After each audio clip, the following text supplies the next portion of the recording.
सभी भैया बहनों को देवा ट्यूशन एंड कंप्यूटर सेंटर का जो परिवार है उसकी तरफ से डॉक्टर सर्वपल्ली राधाकृष्णन के जन्मदिन के उपलक्ष्य पर ढेर सारी शुभकामनाएं, बधाइयां। और इस जन्मदिन के ऊपर हमें एक प्रण लेना है, अपने आप से प्रॉमिस करना है कि जिस प्रकार से डॉक्टर सर्वपल्ली राधाकृष्णन ने अपने जीवन में हर समस्याओं का सामना करते हुए अपने लक्ष्य को प्राप्त किया है,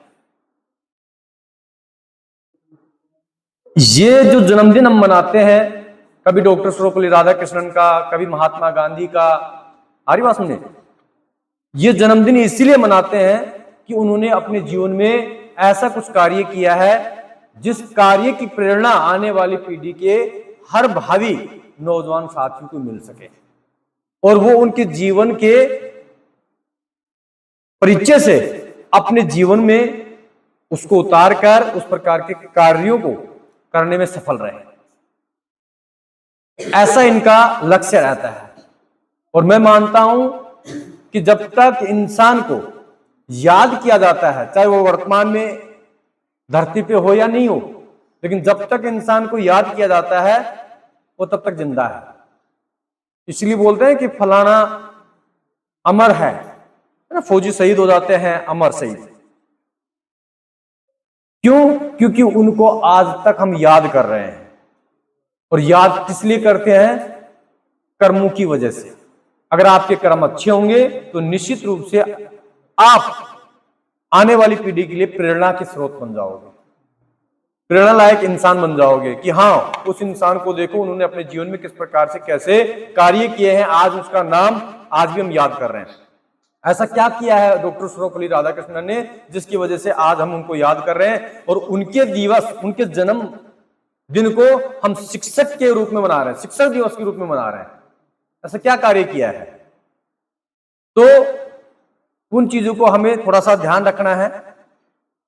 डॉक्टर सर्वपल्ली राधाकृष्णन का जन्म 5 सितंबर 1888 आंध्र प्रदेश, जिसको पहले तिरुतन्नी के नाम से जाना जाता था, गांव है, वहां पे इनका जन्म हुआ था। और प्रथम जो हमारे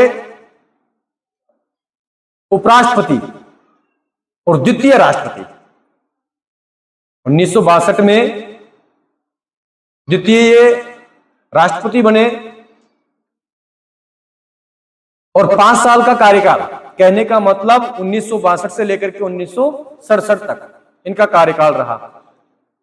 अब ये राजनीतिक के क्षेत्र में भी अग्रणी थे, शिक्षा के क्षेत्र में भी आगे थे और यहां तक कि आध्यात्मिक जो क्षेत्र है उस क्षेत्र में भी ये आगे थे। अगर इसकी जीवनी की हम बात करें, इन्होंने जब से एजुकेशन में आए तब से लेकर के मृत्यु तक एक ही इनका संकल्प रहा है और वह संकल्प यह था कि आने वाली पीढ़ी के लिए हमेशा शिक्षा का महत्व पता लगे कि एजुकेशन क्या है। आज देखो, वर्तमान में मैं बार बार कहता हूं कि आपका जो बैग है ये बैग नहीं है, ये बैग आपके माता पिताओं के सपने हैं, ये बैग आपकी अपनी नौकरी है, ये बैग आपका अपना सम्मान है, ये बैग हमारे गांव, परिवार और समाज में इज्जत और मान सम्मान दिलवाने वाला है। ये छोटी बात नहीं है, इसलिए इसका आप सम्मान किया करो। हाँ, इस बैग में पूरी जिंदगी है आप लोगों की। जिस चीज के लिए आप सुबह से लेकर के शाम तक पढ़ाई करते हो, वो सारे सपने इस बैग में छुपे हुए हैं। अब वो आपके ऊपर डिपेंड करता है कि इन सपनों को आपको साकार करना है या फिर बैग को उतार के ऐसे फेंक करके और सुबह फिर उठ करके आप वापस लेकर के आना है। तो ये आपके ऊपर निर्भर करता है।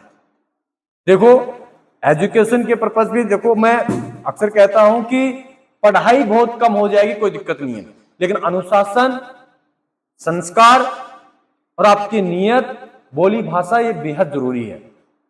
अगर इसमें आप जीरो हो तो आपकी पढ़ाई किसी काम की नहीं है। इसलिए पढ़ाई के साथ साथ इन चीजों को भी आपको साथ लेके चलना होगा। प्रथम गुरु हमारे माता पिता हैं और माता पिता के बाद में द्वितीय गुरु जो आपको विद्यालयों में शिक्षण कार्य संपन्न करवाते हैं। तो प्रथम गुरु जो माता पिता हैं, और बहुत से विद्वान लोगों ने तो ऐसा भी कहा है कि माता पिता वास्तविकता में साक्षात भगवान है, अगर मानोगे तो, और नहीं मानोगे तो बात ही अलग है ना। अगर आपने मान लिया कि पत्थर की मूर्ति में भगवान है तो है, एक दिन ऐसा आएगा कि आपको पत्थर की मूर्ति में भगवान नजर आएगा, होता ना। कभी सुबह को याद आते हो, कभी शाम को याद आते हो, याद आते हो कभी कभी, लेकिन जब याद आते हो तो आईना हम देखते हैं, नजर आप आते हो।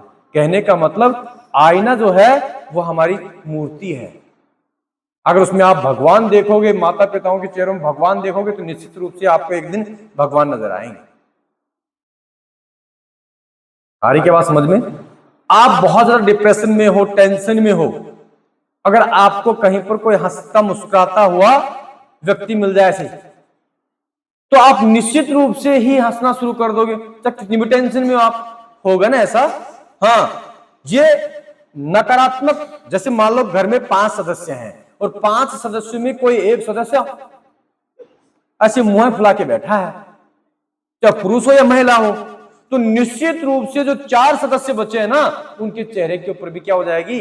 निराशा छा जाएगी, आई जाएगी ना। जैसे मान लो कि कहीं कोई दुख का विषय चल रहा, विचार विमर्श चल रहा हो, और उस दुख के विषय में हम बैठ करके बातचीत कर रहे हो, तो तभी अचानक कोई आ जाए, फटे हालों में ऐसे डांस करने लग जाए, तो निश्चित रूप से हम भी हंसना, चाहे कितना ही गहरा मुद्दा चल रहा हो, हंसी आ जाएगी ना में भी।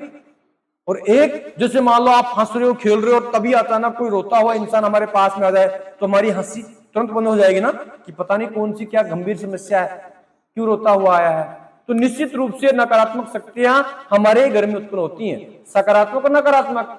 घर में अगर एक सदस्य मुंह फुला के बैठा है, तो 4 सदस्य हैं वो ऑटोमेटिक निराश हो जाएंगे। और हाँ, अगर घर में सारे सदस्य हंस रहे हैं, मुस्कुरा रहे हैं, खेल रहे हैं, और एक सदस्य निराश है, तो निश्चित रूप से वो सदस्य भी क्या हो जाएगा? आ रही क्या बात समझ में? और निश्चित रूप से घर में अगर खुशियां रहेंगी तो आपके घर में ऑटोमेटिक प्यार, प्रेम, आपस में मेल मिलाप की जो भावनाएं हैं वो जागृत हो जाएंगी। समय का अभाव है, मैं मेरी वाणी को यहीं विराम देता हूं। धन्यवाद।